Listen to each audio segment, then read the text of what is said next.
Hello, my name is Ashley, this is Faithful Rattos, and welcome back.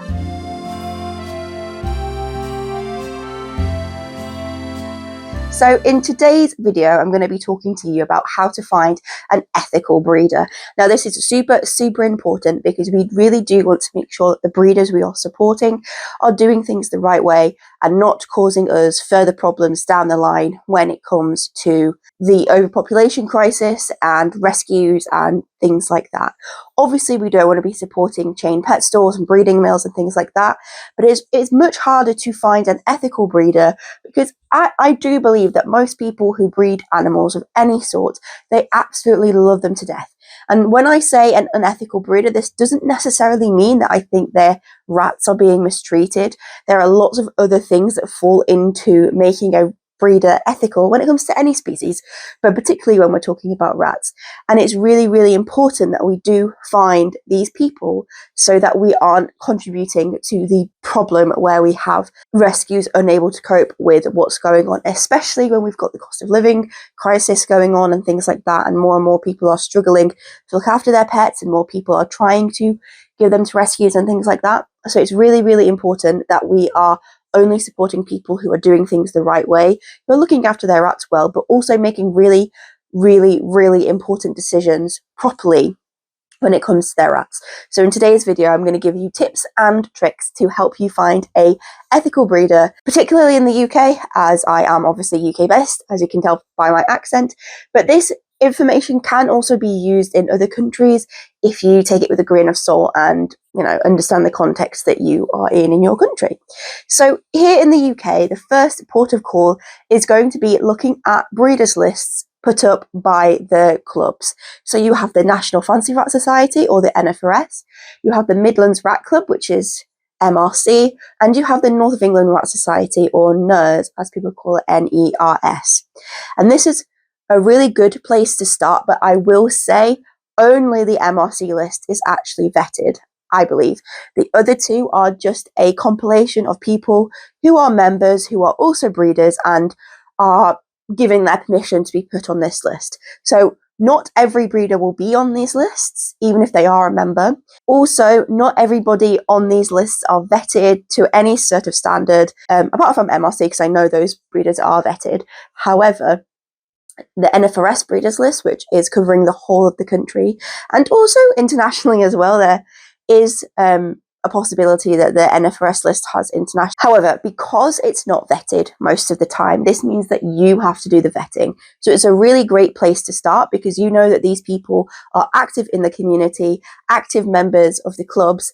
They are here willing to learn and share and be involved with the community at large. But this is not a one size fits all, that everybody on the list is ethical. You have to do your due diligence as well.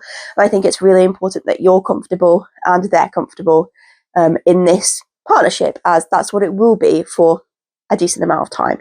Now, the second thing is to research these breeders. Look to see if they are on any of the social medias, Facebook, Instagram, TikTok, YouTube, and make sure that you check out their website. A lot of breeders will have a website, and you can see a lot about a breeder based on their public, I don't want to say persona, but based on their public information, what's out there about them. And you can also check out reviews.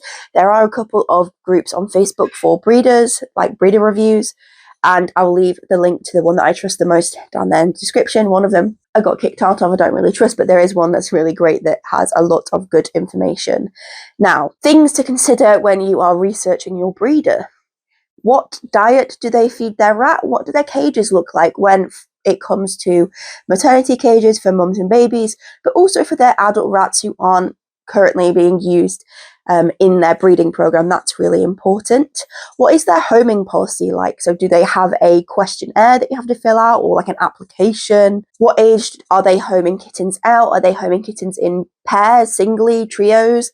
It's really important that they're homed in minimum pairs, but trios is also a good option. Do they have a home back policy where they'll take back rats from them or help you to find somebody else who can take them on?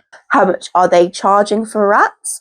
Now, I don't think there's one set price. I think people in general are charging between £20 and £30 per rat. However, when I mean pricing, I wouldn't trust breeders who are pricing different varieties of rats at different prices. So you may see some breeders who charge £15 for a top-eared rat, but then £30 for a Dumbo, as if they're some sort of like commodity that is like in short supply.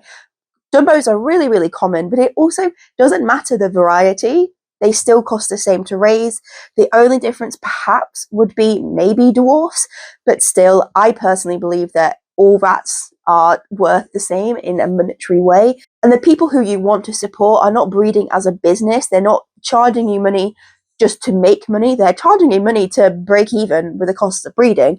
It's a really expensive endeavor if done correctly when it comes to food, bedding, other sort of disposables like that, but also vet costs and everything else that goes into being an ethical breeder, going to shows, etc.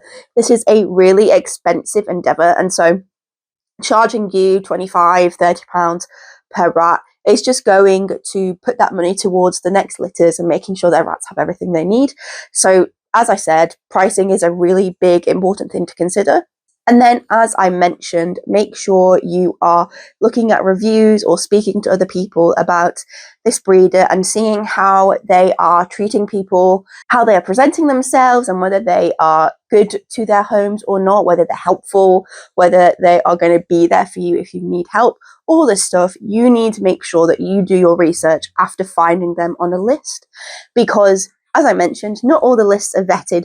But also, we all have our own personal ethics and what we feel comfortable with, and not all breeders do things the same way. And so it's important for you to find what you're comfortable with, that this is a two-way relationship and you need to both be on the same page. So do make sure you are fully vetting any breeder that you choose to use. Now, the third step is to make sure you talk to them. Now, I really would recommend go along to shows to speak to them in person. That way you can really see whether you click, whether this is a relationship that you are happy with, because you are going to be speaking to them for at least 2 years if you just get one set of rats from them. But it's really important that you are both on the same page. And coming from someone looking at prospective homes and my homing application, this is also really important to me. I recently didn't go ahead with a prospective home because of we were just not working out, and that was not going to be good for either of us when it comes to long-term communications, when it comes to the health and well-being of the rats that I produce.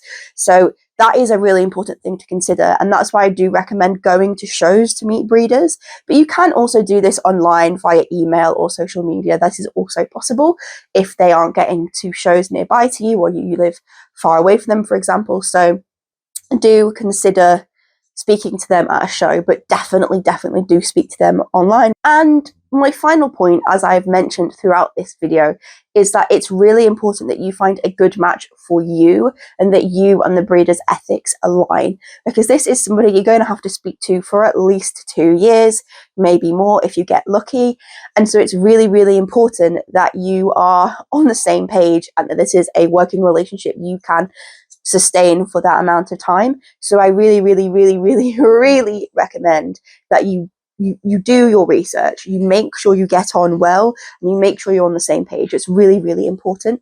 And I think this is as much about them vetting you to make sure they trust you with your animals, but also that you are vetting them, that you trust they are doing their absolute best for the animals they're producing, and so that you are not supporting somebody who you don't align with ethically. That's really important. And that's not to say that just because a breeder isn't for you, they're a terrible breeder. That's not true. There are definitely people who I more align with than others, but it is really important that you are happy and they are happy with you because of this working relationship.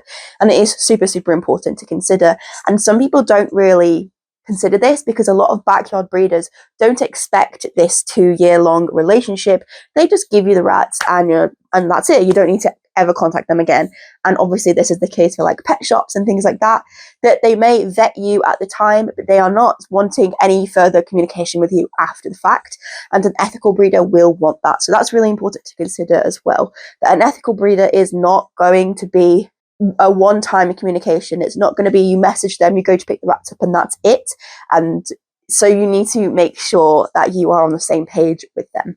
So yeah, I hope this video was helpful in order to help you find an ethical breeder. I do have an older video on my channel about red flags and breeders for me personally, and most of those things still ring true. And if you are interested to see what I think are red flags when it comes to rat breeders, do go and check out that video. I'll try to remember to link it somewhere in the description or in the cards or something. But yeah, I hope this was helpful. If you want to continue seeing content from me about the rats, please do stick around and subscribe, or also you can become a channel member. I do make videos like this, informational content based on what I've learned in my journey of being a rat keeper. If you are interested in vlogs and my experiences, I also make videos about that. And as I mentioned, I am a new up and coming breeder, and I'm hopefully going to have some litters in the next couple of months. If everything works out, please work out this time. But yeah, so thanks so much for watching, and I'll see you in the next video. Bye!